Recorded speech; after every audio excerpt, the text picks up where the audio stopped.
It's hard to believe, but it's already been 4 years since Lincoln Riley left Oklahoma to take the job at USC. His first year there was pretty good. Went 11-3 in 2022, nearly made the college football playoff with Caleb Williams, and then ultimately lost in the Cotton Bowl to Tulane. But the last 2 years have not been that good. The last 2 seasons, Lincoln Riley is just 15-11 at USC, including a 7-6 season last year, their first season in the Big Ten. So will another mediocre year put Lincoln Riley on the hot seat? Is he already there? Regardless, he needs to deliver. He needs a big year in 2025, but that's a lot easier said than done.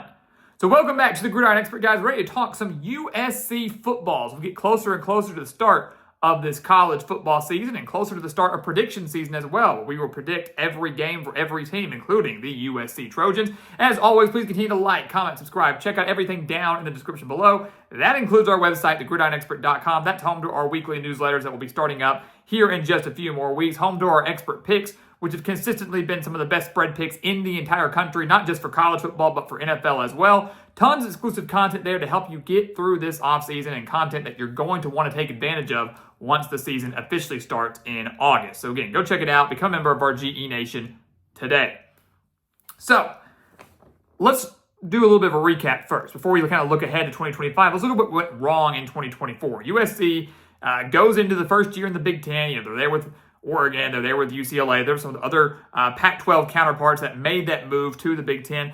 And the Trojans went 7-6, which all things considered isn't that bad. They had some questions on both sides of the ball. They were obviously facing a very difficult schedule. But I think what's disappointing for USC is how the season started versus how it ended, right? They opened the season up with that big win over LSU, got up to number 11 in the rankings, went on the road to a mediocre Michigan team at the time, lost that game by 3, didn't drop too much. It's hard to play at the big house. Michigan at the time was, again, mediocre, but played very well in that game. So they were 3-1, number 11 in the country, despite the loss to Michigan, and then dropped 3 straight games to Minnesota, Penn State, and Maryland. Those 3 games coming by a combined 11 points.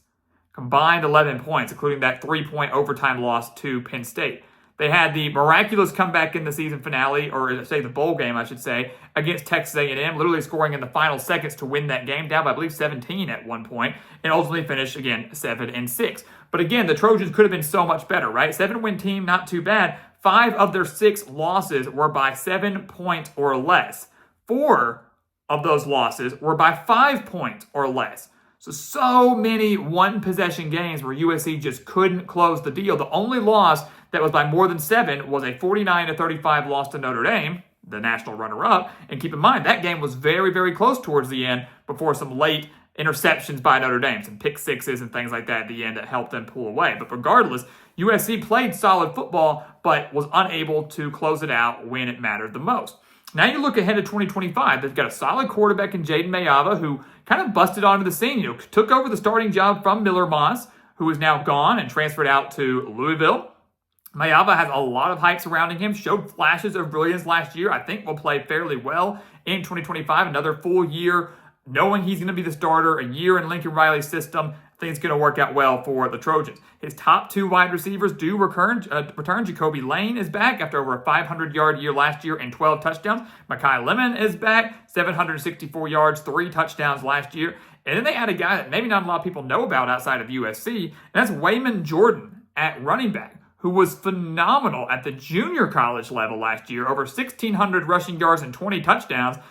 He's going to be a difference maker. We've seen time and time again, all across the world of college football, guys in the junior college level come in and make an immediate impact at an elite program. And I think Jordan can do just that. So you've got a competent quarterback, you've got a solid running back, you've got some solid wide receivers. The defense under D'Anton Lynn, as we've seen, improved last year in 2024, should take another step forward in 2025. And that secondary, I should say, looks very solid for USC this year. So all in all, this looks like a very, for the most part, complete team for USC.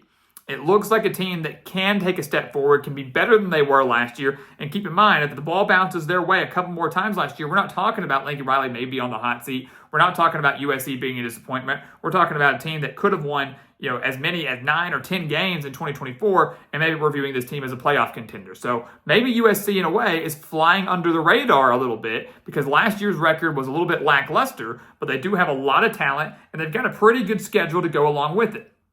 And we're going to predict USC's record and schedule, here in a couple of weeks, so don't worry about that. But I'm looking at this team, guys, and it's really broken down into 3 parts. Okay, the schedule is broken down into 3 parts. Their first 4 games, very favorable.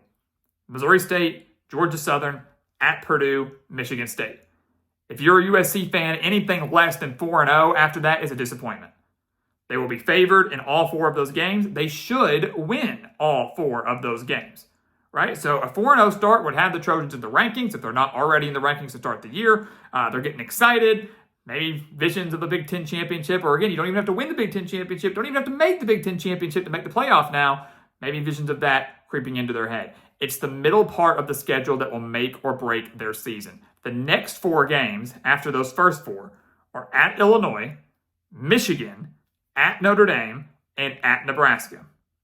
So 3 very difficult road games in a 4-game stretch, and your home game is Michigan, who is also trending in the right direction and ended their year on a high with those wins over Ohio State and Alabama in their bowl game, and who also beat USC last year, even though it was in Ann Arbor.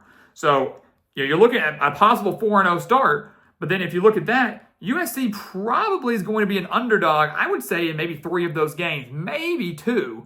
But if you're Lincoln Riley and the Trojans, you're looking at those 4 and thinking, we've got to find a way to at least split those, right? You got to find a way to go at least 2-2 in those 4 games. Illinois is a dangerous team this year. Very experienced, ended the year on a high, looking really good with Brett Bielema at the helm.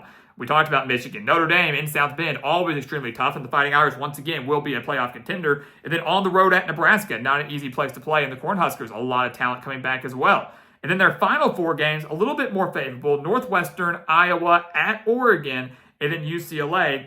Again, I would venture to say that USC is probably going to be favored in 3 of those 4 games. The only one they wouldn't be favored in would probably be on the road at Oregon. If they can find a way to go 3-1 in that 4-game stretch, that's pretty solid. So right now you're looking at this, and again, I'm not predicting games right now. I'm not predicting how this is going to go. We're going to do that again in a few weeks. All the more reason to subscribe, hit the notification button, come back to the channel. But you're looking at this and you're thinking, there's a good chance they could get it to at least 8-4.